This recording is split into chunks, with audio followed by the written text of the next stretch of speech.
ইরানের আক্রমণে যেন দিশেহারা হয়ে যাচ্ছে ইসরায়েল ও আমেরিকা। এভাবে যে পাল্টা আক্রমণ চালাবে খুব দ্রুত সময় ভাবতেই পারে না আমেরিকা ও ইসরায়েল।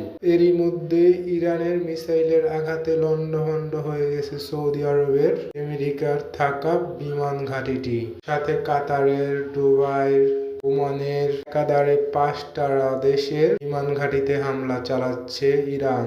মার্কিন ঘাঁটিগুলোকে লক্ষ্য করে একাধারে মিসাইল হামলা চালাচ্ছে ইরান। তাই দাঁত ভাঙা জবাব দিচ্ছে এবার ইরান। কি করবে যুক্তরাষ্ট্র? ভয় কি পালিয়ে যাবে, নাকি মাথা নিচু করতে বাধ্য হবে আয়াতুল্লাহ খামেনির কাছে?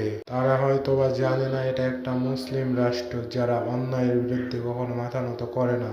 তাদেরকে খেপানোটা তাদের ভুল হয়ে গেছে। তাই এভাবেই মাসুল দিতে হইতেছে মধ্যপ্রাচ্যের প্রায় 20টা দেশকে।